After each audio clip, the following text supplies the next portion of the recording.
Navuddeyo mu vacation ngamba Uganda. Bwe nalinga nkyali wane Saudi nga sinabagenda nawuliranga ekigambo nti Uganda eyokya. Nga nze n'omunange nakifula mu ng'engombo era nga amanyi kya bulijjo.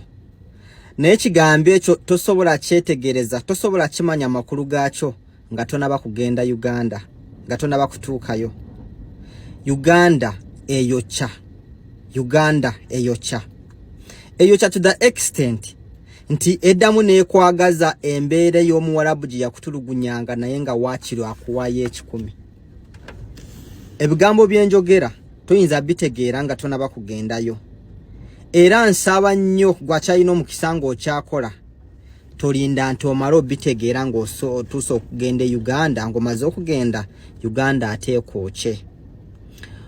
Uganda eyokya to the extent nti naye agenda nga asiibudde amawanga g'Abawarabu n'amulese ng'addamu anoonya kampani n'emukomyawo.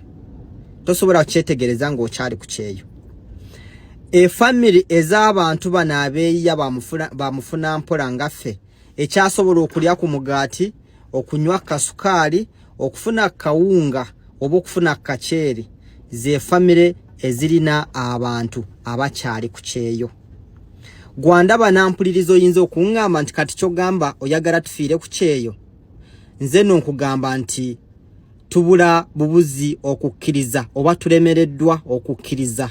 Tukkirize tubeere ng'Abafiripayini tugambe nti tuli bakyeyo era yagala gaana gye tugenda okufunira obulamu obulungi obusinga obwewaka.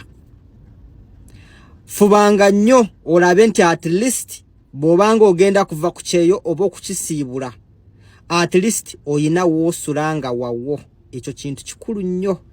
Akasente k'onoobanga ogenze nako ako at least kakuyamba okunoonya school fees w'abaana n'emmere. Naye bw'otakola ekyo Uganda egenda kwokya to the extent ate we bituuse nti n'okuvaayo oddemu ofulume ofune chance ng'eyo gy'oliko awo wooli nakyo kizibu nnyo. Bangi nnyo bagenze bagambye nti twagala genda mu nsi endala, naye ate sitole ze babagamba nga temunaba kutuuka Uganda nga mukyale ku byeyo mulaba nga ng'ekyangu okugenda, naye bw'otuuka bw'okimanya nti kizibu nnyo okuddamu okufuluma. Gwe Wena akyali ku kyeyo mbadde nkusaba gulabe ng'omukisa, gulabe ng'omukisa, gulabe ng'omukisa. Abantu bali Uganda banyogoze tebalina wadde n'ekikumi ate tebalina yadde essuubi erisobola okufunayo ko kasente nga gwe koofuna. So nze ngamba nti omukisa go gukozese. Amazima gali nti Uganda yensi yo, yensi yange, mwogenda okuwangalira, mwogenda okuziikibwa, mwogenda okubeera. Njagala ompe eddakiika 3 video eno zegenda okumala ompulirize bulungi paka lweggwako. Nkakasa ne bw'onojjamu ekigambo kimu bwe kiti kigenda kukuyamba.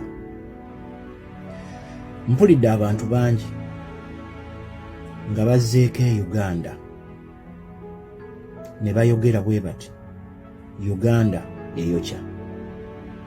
Kituufu ensi yaffe erina ebizibu bingi, naye ate gye tulina okudda era ne bye tukola byonna tugenda ku investinga waka. Njagala kuwa amagezi. Nina mukwano gwange gwe mmanyi yakamala emyaka 8, omulala yakamala emyaka 7, naye ate akulaga nti naye akyayogera ekigambo kyekimu nti Uganda eyokya. Nze saagala obeere nga muntu oyo.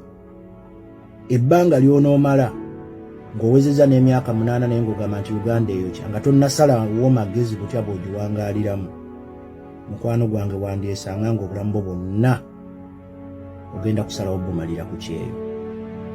Solution, magezi galiwa genkuwa.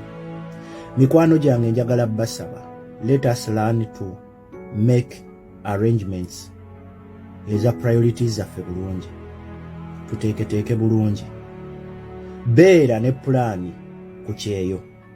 Okugeza waakiri kuba emyaka 8 naye ng'omanyi nti emyaka 2 egisooka ngenda kugula poloti oba ngenda kugula mataka nga bwe investinga, oba obe nti emyaka 2 egisooka ngenda kugula poloti omwaka ogwokubiri ngule poloti oba nzimbe, omwaka emyaka 2 egiddako contract eddako mbeere nga nzimba oba nga nkola business. Kwegamba tupatitioninge, nkiyita partitioning. Omanye nti contract esooka emyaka 2 poloti, emyaka 2 egiddako ngulawo ngenda kusimba mmere, emyaka 2 egiddako okuweza 6 ngenda kuzimba, emyaka 2 egiddako ngenda kukola business, odde waka osetulinge. Mujjukire tulina families zaffe abakyala baba batulinze, abaana tuba tulina okuwangaalako nabo n'obulamu obulala. Gw'onoonyumirwa ddi ku ssente zo z'okoze nga buli ssaawa ogamba Uganda eyo ki.